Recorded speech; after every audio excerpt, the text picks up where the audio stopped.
লিটন তামিমের ঝড়ে উড়ে গেল রাজশাহী। লিটন কুমার দাস, তানজিদ হাসান তামিমরা চাইলে নিজেদের স্কটল্যান্ডের রাজা রবার্ট ব্রুসের সাথে নিজেদের তুলনা করতে পারে। ব্রুস যেমন সপ্তমবারের চেষ্টায় স্কটল্যান্ড জয় করেছিলেন, ঠিক লিটন কুমার দাসরা তেমনি সপ্তমবারের চেষ্টা বিপিএলের প্রথম জয় পেল। এবারে বিপিএলের প্রথম 6 ম্যাচে হেরেছিল ঢাকা ক্যাপিটাল। অবশেষে 7 নম্বর ম্যাচে এসে দুর্বল রাজশাহীকে 149 রানের বিশাল ব্যবধানে হারিয়ে প্রথম জয়ের দেখা পেল ঢাকা। সিলেটে আগে ব্যাট করতে নেমে রাজশাহী বোলারদের উপর রীতিমতো তাণ্ডব চালান লিটন ও তামিম। শফিউল ইসলাম, সোহাগ গাজীদের পাড়ার বোলারের মতো পিটিয়েছেন ঢাকার দুই ওপেনার। দুইজনই পেয়েছেন সেঞ্চুরির দেখা, তাতে রেকর্ড বই হয়েছে তোলপাড়। বিপিএলের ইতিহাসে দ্বিতীয় দ্রুততম সেঞ্চুরি রেকর্ড গড়েছেন লিটন।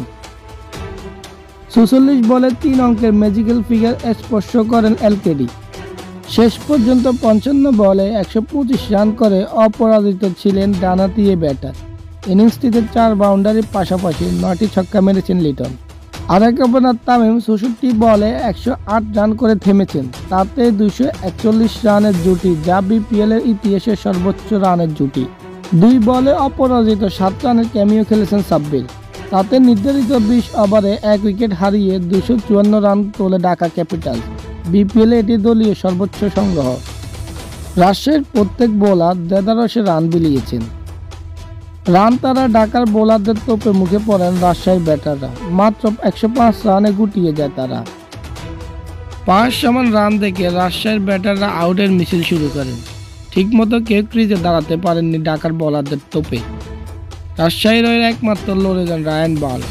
32 বলে 47 রানে ইনিংস খেলে অপরাজিত ছিলেন তিনি। ঢাকার হয়ে 2টি করে উইকেট নিয়েছেন আবু জাহেদ রাহি, মুকিদুল ইসলাম মুগ্ধ, মোসাদ্দেক হোসেন সৈকত ও ফারমানুল্লাহ।